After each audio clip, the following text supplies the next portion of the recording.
کہ الطاف فاطمہ ایک بہت بڑی رائٹر ہیں، واہ واہ واہ ٹھیک ہے نا. واہ واہ. اور وہ تو الطاف فاطمہ میری امی کی خالہ کی بیٹی تھی نا. نام جو ہے نا منشا یاد کا، منشا یاد صاحب سے بھی وہ جنگ اخبار میں آتے تھے، اور یا بگڑ جائیں گے. ہاں وہ ایک تھا. ہاں ایک تاثر تھا نا. تو ہمارے اس طرح پابندی نہیں تھی، کیونکہ میرے والد جو تھے وہ بہت پڑھتے تھے، امی میری بہت پڑھتی اچھا تھیں، واہ میری واہ. والدہ بھی نا.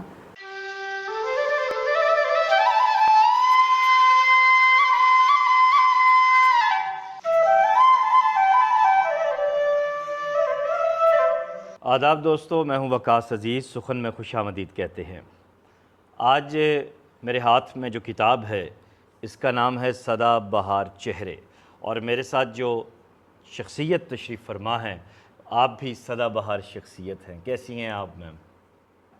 اللہ کا شکر ہے وقاص، بہت شکریہ کہ آپ میرے گھر تشریف لائے. نہیں بڑی محبت آپ کی. آپ ہیں محترمہ رباب عائشہ صاحبہ، اور آپ سے میں پہلی بار آج مل رہا ہوں، اور جب میں نے آپ کو دیکھا، اب مجھے لینے کے لیے آئیں گیٹ پر، تو وہ ایک بالکل بچوں کی طرح معصوم سی مسکراہٹ ہوتی ہے نا، شفیق سی، ہنستی کھیلتی کھلکھلاتی سی. تو جب میں نے اس کتاب کے کچھ شذرے سوشل میڈیا پہ پڑھے، کچھ لوگوں نے شیئر کیے، تو وہ معصومیت اور بے ساختگی جو اس تحریر میں تھی، جس نے مجھے یہ مجبور کیا سوچنے پہ کہ اتنا معصوم کون ہے لکھنے والا، اور آپ کی شخصیت سے بھی وہ چیز نظر آئی.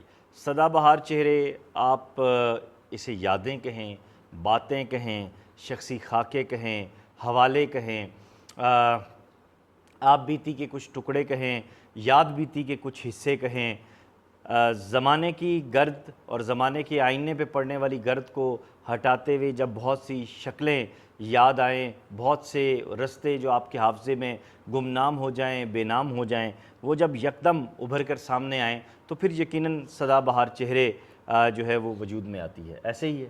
جی بالکل ایسے ہی ہے. اصل میں جو آپ نے جو حوالہ دیا اس کتاب کا، یہ اس میں میں آپ کو بتاؤں، ایک تو خاکے ہیں، اس کے دو حصے ہیں.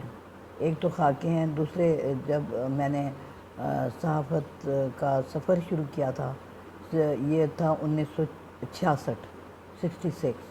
اس وقت کیونکہ میں ادب سے بہت مجھے شغف تھا، صحیح. اور میں افسانے بھی لکھ رہی تھی، کچھ فنون میں میرے افسانے چھپے، اور آنکھ میں میرے افسانے چھپے. تو بہت پڑھتی تھی شاعرات کو، اور جس میں سے ایک شاعرہ جو اب کم لوگ ان کو شاید جانتے ہوں گے، پروین سید فنا، وہ میری بہت اچھی دوست تھیں، اور وہ لکھ رہی تھیں. تو پھر میں نے ایک سیریز کی تھی شاعرات اور افسانہ نگار خواتین کے، میں نے انٹرویوز کیے تھے. ارے یہ واہ، سن 70 کی بات ہے. تو مشکل وہ ترین دہائی پاکستانی تاریخ جی کی. جی تو وہ والی وہ جو میرے انٹرویوز تھے، اتفاق کی بات ہے کہ بہت ساری چیزیں مجھ سے ضائع ہو گئی ہیں، اور میرے پاس کوئی سرمایہ اس زمانے کی چیزیں نہیں ہیں. لیکن وہ اتفاق سے انٹرویوز میرے پاس، کہیں میں اپنے پرانی کی چیزیں دیکھ رہی تھی، پرانی کاغذات وغیرہ، تو مجھے وہ انٹرویوز مل گئے. وہ اس کتاب میں دوسرا جو حصہ ہے وہ ان انٹرویوز پہ مبنی ہے، جس میں ادا جعفری کا انٹرویو ہے. ارے واہ. جی ادا جعفری کا انٹرویو ہے، ان کا ہے.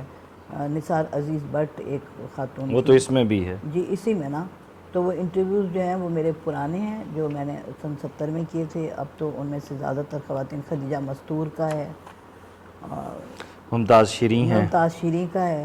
ممتاز شیریں ہیں. جی صفیہ شمیم ملی، صفیہ شمیم ملی آبادی ہیں. یہ زہرا نگاہ ہیں، رابعہ زہرا نہا نگاہ ہیں، جی جی، یہ سب خدیجہ مستور ہیں. خدیجہ مستور ہیں. یہ ان کے پھر میں نے انٹرویوز وہاں سے لے کے نا وہ اس کتاب میں شامل کیے. کیونکہ آپ کو پتہ ہے کہ جو اس زمانے کی جو رائٹر خواتین تھیں، ایک تو مشکل بہت تھا نا، اور عورتوں کے لیے لکھنا، اور ایک خاص طور سے شاعری میں اس طرح کھل کے اپنا اظہار نہیں کر سکتی تھیں جس طرح کہ ایک مرد شاعر کر لیتا ہے. اور بالکل. اس کی نشاندہی جو ان کے انٹرویوز ہیں ان شاعرات نے خود بھی کی، کہ ہمیں بہت زیادہ سوچ سمجھ کے لکھنا پڑا. کیونکہ پہلے یہ لیبل لگ جاتا تھا کہ اگر کوئی اس طرح کا شعر لکھ دیا نا کہ یہ شاید ان کی اپنی واردات ہے، اور تو اس لیے اس وقت کا ماحول آپ لوگوں کو اندازہ نہیں ہے کتنا مختلف تھا، خاص طور نہیں میں بھی اس ماحول پہ آگے چل کے بات کروں گا، لیکن میں ابھی آپ کے ساتھ شیئر کر دیتا ہوں. بتائیے. اب زہرا نگاہ، جی خدیجہ مستور، ہاجرہ مسرور، جی ٹھیک ہے، پھر ادا جعفری. ادا جعفری کی تو رابعہ نہا، ادا جعفری کی تو آپ بیتی بھی میری نگاہ سے گزری. ایک اور خاتون تھی یہاں پہ، رشیدہ سلیم سیمی. رشیدہ سلیم سیمی، ٹھیک ہے. وہ بھی تھی. اچھا یہ وہ لوگ ہیں، یہ وہ شخصیات ہیں ناظرین اردو ادب کی. جب آپ بات کریں تو ہمیں ایک حوالہ ملتا ہے پروین شاکر کا، لیکن جن لوگوں نے سنجیدگی کے ساتھ ادب کو مطلب اپنا آپ دیا، یہ ان خواتین میں سے بالکل بالکل ہیں. تو کیسا آپ بطور شخصیت اگر ہم دیکھیں، بطور ان کا تاثر کسی دوسرے پہ جو قائم ہونا ہوتا ہے اس کے دیکھیں تو کیسا آپ کا رہا ملنا ملانا ریگولر؟ یہ تو چلو چند یادیں ہو گئی نا، لیکن آپ کا تو گاہے گاہے اکثر اوقات آپ بالکل صحیح رہتا کہہ رہے ہوگا. ہیں. اس میں سے دیکھیں، میں نے آپ کو بھی بتایا کہ جو پروین سید فنا تھیں ان سے تو میری بہت زیادہ دوستی تھی. مطلب ہر وقت ان کے گھر آنا جانا، مطلب میں گئی تو ان کا انٹرویو کرنے تھی نا، لیکن اس کے بعد وہ ایک ایسا تعلق بن گیا. اور اچھا ایک جو صفیہ شمیم ملیح آبادی تھیں، وہ ان کی جوش صاحب کی بھانجی تھی نا، بھتیجی یا بھانجی تھیں. اور وہ اتفاق کی بات یہ ہے کہ جہاں ہم سیٹلائٹ ٹاؤن میں جس میرے پیرنٹس کا گھر تھا اور جہاں میں رہتی تھی، اس وقت ظاہر میری شادی نہیں ہوئی تھی، تو اس کے قریب رہتی تھیں. صحیح تو جب میں پہلی دفعہ ان سے ملنے گئی اور وہ مجھ سے میری ینگ ایج تھی اور وہ مجھ سے بڑی تھیں ظاہر ہے، تو مجھے بڑی ان میں شفقت اور محبت، اور وہ جو ایک پرانے زمانے کی عورتوں میں رکھ رکھاؤ ہوتا ہے اور ایک ادب ہوتا ہے، قرینہ ہوتا ہے، جو پہلے ہماری تہذیب کی ساری چیزیں یہ ایک حصہ تھی نا. تو مجھے اسی طرح فیل ہوا کہ جیسے میں اپنی بڑی بہن کے گھر آئی ہوں، اور جو ان کی محبت تھی. تو پھر یہ ہوا کہ صرف میں انٹرویو کرنے کے بعد یہ نہیں ہوا کہ بعض شخصیات ایسی ہوتی ہیں ایک دفعہ انٹرویو کیا، آپ بھی کرتے ہیں، آپ کو جی بالکل ایسے ہی ہے، پھر دوبارہ ان سے ملاقات نہ ہوئی. لیکن ان کے ساتھ اکثر یہ ہوتا تھا کہ کبھی دل کیا نا، لو جی صفیہ آپا کے گھر چلے گئے، تھوڑی دیر بیٹھے، گپ شپ کی ان سے اور یہ آ گئے. تو ان کے ساتھ کافی اچھا رہا میرا. صحیح. اسی طرح ادا جعفری، ادا جعفری جی، زہرا نگاہ، ان سے بھی رہا. اکثر ملاقاتیں رہتی تھی، آنا ان سے جانا رہتا؟ اکثر نہ ہوئی، ایک دفعہ ہی ہوا، کیونکہ ادا جعفری تو پھر چلی گئی تھیں اور زہرا نگاہ بھی کراچی شفٹ ہو گئے تھے. صحیح. اچھا مجھے اس میں حیرت بھی ہوئی، پروین شاکر کا تذکرہ کا ملاقات نہیں ہوئی آپ کی کبھی؟ دیکھیے نہیں، حالانکہ بڑی وہ نامور بھی شخصیت تھیں اور ہر صحافی کی کوشش ہوتی تھی کہ ان کا انٹرویو کرے یا ملے. اتفاق کی بات ہے کہ نہیں ہوئی. کیسی عجیب بات ہے. جی عجیب بات ہے. لیکن وہ اس وقت جب مجھے نہیں یاد کہ شاید ملاقات ہوئی ہے، لیکن جیسے ہوتا ہے نا کہ ایک انٹرویو کیا، وہ اس طرح نہیں ہوا. اچھا ایک دو چار انٹرویو مجھے ملے نہیں ہیں، جیسے وہ تھی نا شکیل، شبنم شکیل، ان کا بھی انٹرویو تھا، وہ مجھ سے مس پلیس ہو گیا کہیں، وہ مجھے نہیں ملا. جی اچھا میں بطور یہاں صحافی بھی آپ سے ایک سوال کرنا چاہوں گا. جی بتائیے. فراز صاحب کا ناظرین جب انتقال ہوا تو اس وقت میں میٹرک میں تھا. اسی طرح میں جب مہدی حسن صاحب کا انتقال ہوا تو اس وقت میں پی ٹی وی کی سکرین پہ تھا، اور وہ بریکنگ نیوز بھی میں نے ہی دی تھی، اور میرے ساتھ اس وقت مجھے یاد ہے آج بھی آسمہ اقبال تھیں کو اینکر، میری کو ہوسٹ. تو افتخار عارف صاحب کا جب ہم نے بیپر لیا، اور افتخار صاحب سے جب میں نے مہدی صاحب کے حوالے سے انٹرویوز کیے اور ان کے کچھ میں نے حوالے دیے پروگرامز کے، تو بعد میں جب افتخار صاحب سے ملاقات ہوئی تو میں نے بتایا وہ میں تھا، تو ان کو یاد تھا، حافظہ ان کا بڑا زبردست تھا. ٹھیک ہے. اچھا سوال میرا یہ تھا کہ آپ کے عصر میں ایک بڑی شخصیت موجود ہے، نامور بھی ہے، سارا کچھ ہے، آپ سن بھی رہے ہیں اس کے بارے میں، پڑھ بھی رہے ہیں، 10 سال 20 سال کا دورانیہ بھی گزر جاتا ہے، پھر یہ ایک دم پتہ چلتا ہے کہ یار اس کی ڈیتھ ہوگی، تو دل میں ایک دم خلیص سی نہیں رہ جاتی؟ بالکل رہتی ہے نا، کوئی شبہ نہیں کہ یار یہ مل ہی جاتی بہت رہتی ہے. جی مل ہی لیتے، بات ہی ہو جاتی. یہ تو بہت زیادہ ہوتا ہے، یہ تو اکثر ہوتا ہے انسان کا. انسان یہ سوچتا، بعض دفعہ پتہ ہے کیا ہوتا ہے کہ ہم سوچ رہے ہوتے ہیں اتنی، ہم زندگی میں جب ہم کام کر رہے ہوتے ہیں نا، تو اتنی مصروفیت ہوتی ہے اور یہ ہوتی ہے، اور انسان سوچ رہا ہوتا ہے کہ جی ہم جو ہے نا جائیں گے جی ابھی ملیں گے اور یہ وہ، کیونکہ یہ ایگزیکٹلی یہ ہوا کہ الطاف فاطمہ ایک بہت بڑی رائٹر ہیں، واہ واہ واہ ٹھیک ہے نا، واہ واہ، اور وہ تو الطاف فاطمہ میری امی کی خالہ کی بیٹی تھی نا، تو ہمارا بہت ان سے ملنا جلنا یہ وہ، تو لاہور میں یہ ہوتی تھیں، تو میں جناب 2-3 سال کئی دفعہ سے نا جب بھی میں لاہور جاتی تھی ان سے ملتی تھی، اور بڑی پیاری شخصیت تھی نا، کیونکہ ہر ایک سے بہت محبت، ہم سے تو بڑی تھی نا وہ، تو جیسے جو آپ نے سوال کیا اس کے میں بتا رہی ہوں، تو ہر وقت یہ ہو رہا ہے کہ جی اب یہ کام ہو گیا، یہ کام ختم ہو جائے گا نا، یہ نمٹا کے نا تو ہم لاہور جائیں گے، ان کو شمو خالہ فیملی میں کہتے تھے، تو شمو خالہ سے ملوں گی یہ وہ، تو بس وہ دن تھا 4 سال پہلے، ہم ٹالتے رہے نا، مطلب اپنی مصروفیت میں اس میں، تو بس ایک دن فون آ رہا ہے میرے بھائی کا، بجو شمو خالہ گزر گئیں، تو یہ جو خلش تھی نا یہ ابھی تک میرے دل میں ہے کہ کاش کہ میں پہلے میں چلی جاتی، ہماری مصروفیت، اور ہوتا یہ ہے جس پہ مجھے ہمیشہ اعتراض ہوتا ہے کہ جب کوئی مر جاتا ہے نا، جب کوئی مر جاتا ہے ہم ساری چیزیں چھوڑ کے نا اس کی جنازے میں چلے جاتے ہیں،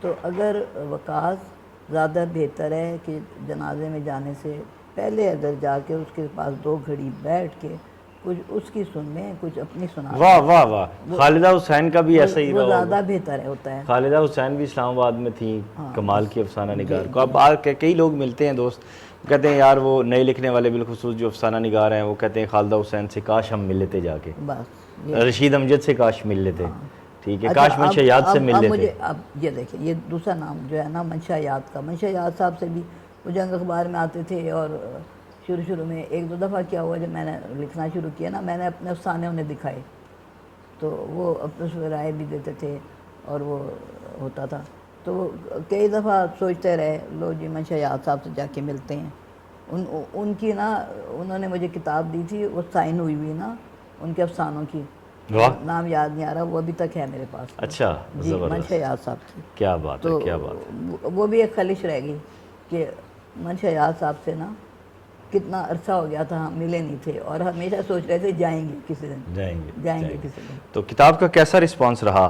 کتاب کا میرا ماشاءاللہ اچھا رہا، جو میں نے اتفاق کے پاس ایسا ہے کہ اگر میں پیچھے جاتی ہوں نا، پیچھے مڑ کے دیکھتی ہوں اپنے ماضی میں یا اس میں، تو مجھے کبھی کبھی یہ فیل ہوتا ہے کہ شاید یہ ہماری فیملی میں ہے، کیونکہ جینز میں بہت پرانا ایک جو سمجھ لیں آپ، میرے امی کے تایا میرے نانا لگے نا، انہوں نے لکھی تھیں جاسوسی کتابیں، ظفر عمر ان کا نام تھا، تو نیلی چھتری، بہرام کی گرفتاری، اور وہ پولیس میں تھے، تو اس حوالے سے ان کو کہا جاتا ہے کہ وہ اردو ادب میں پہلے شخص ہیں جنہوں نے جاسوسی ناول لکھی۔ اچھا جی، تو ایک تو یہاں سے ہوا، پھر ایک میرے امی کے ماموں تھے رفیق حسین، رفیق حسین جو تھے نا وہ پہلے وہ ہیں جنہوں نے جانوروں کے اوپر افسانے لکھے ہیں اور جانوروں کی کہانیاں لکھی ہیں،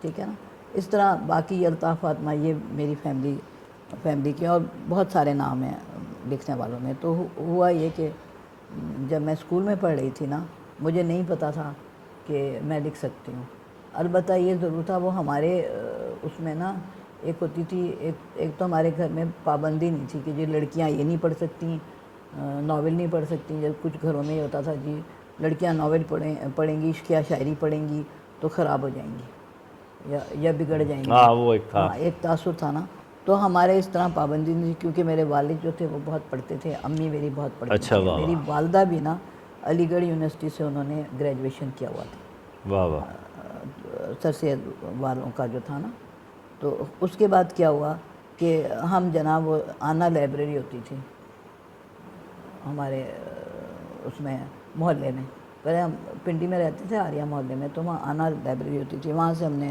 لینے منگوا لیے اپنے پاکٹ منی میں سے، ایک ناول منگا لیا، یا ناول ہی زیادہ پڑھے، اور کون سے ناول اس وقت ہم نے پڑھے، یہ زبیدہ خاتون کے، اے آر خاتون کے، انشاءاللہ۔ صحیح، اب اس کے بعد اب آپ کی کون سی کتاب آ رہی ہے؟ ابھی میری ایک کتاب چھپ رہی ہے افسانوں کی، خاک کے آس پاس۔ خاک کے آس پاس. آس پاس جی افسانے. اور یادداشتیں کب آ رہی ہیں آپ کی؟ وہ تو ابھی لکھی جا رہی ہے نا, ابھی تو دیکھیں ابھی ہماری زندگی میں چھپتی بھی ہے. نہیں اللہ آپ کو سلامت رکھے. بہت شکریہ آپ نے وقت دیا اور چنیدہ گفتگو ہوئی. یہ بہت آسان ہے ناظرین کہہ دینا کہ 60 سال لکھا ہے. زندگی کے 60 سال نہ بھی ہوئے تو 55 تو کم از کم ہوں گے. ہاں اتنے تو ہو گئے ہیں. اب یہ کہنا کتنا ہو گئے ہیں؟ جی بالکل, یہ کہنا بہت آسان ہے کہ کیوں یہ آسان آپ کو لگ رہا ہے, اس کے پیچھے اس سے سٹرگل کر کے زندگی کے 55 سال پورے کرنا, عزت کے ساتھ, وقار کے ساتھ, کردار کے ساتھ, اور پھر لفظ کی حرمت کے ساتھ, اپنے خاندانی تقدس کے ساتھ, روایات کے ساتھ. یہ جس پہ بیت رہی ہوتی ہے وہی جانتا ہے, جو اس فیز سے گزر رہا ہوتا ہے. پن چکی کے 2 پاٹوں کے درمیان جو پس رہا ہوتا ہے اسے پتا ہے کہ وہ گیہوں ہے یا ساتھ کچھ اور ہے. سو یہ کتاب لازمی پڑھیے. اس کا سبب یہ ہے کہ ہمیں ہماری زندہ روایات سے ملوانے والی یہ کتاب ہے. میڈم کے ساتھ, مادام کے ساتھ میں نہیں سمجھتا کہ میری آج کی گفتگو مجھے مطمئن کر سکی ہے, کیونکہ یہ ایک لمبی گفتگو کا ابتدائیہ ہے, آغازیہ ہے. کوہستان کا حوالہ آپ نے دیا, اور اخبارات کا, اور چیزوں کا, تو میرے جیسے کیوریس آدمی کے لیے یہ بڑی اہم بات ہے کہ میں ان حوالوں سے بھی آپ کے ساتھ گفتگو کروں جو کہ میرے دوسرے یوٹیوب چینل پہ انشاءاللہ تعالیٰ آپ دیکھیں گے. آج تک کے لیے اتنا ہی. اپنا خیال رکھیے گا. اس ویڈیو لنک کو زیادہ سے زیادہ شیئر کیجئے گا. کتاب لیجئے گا, پڑھیے گا. گرمی بہت ہے, پرندوں کو پانی پلائیے گا, کسی کا دل نہ توڑیے گا. خوش رہیے گا, خوش رکھیے گا. خدا حافظ.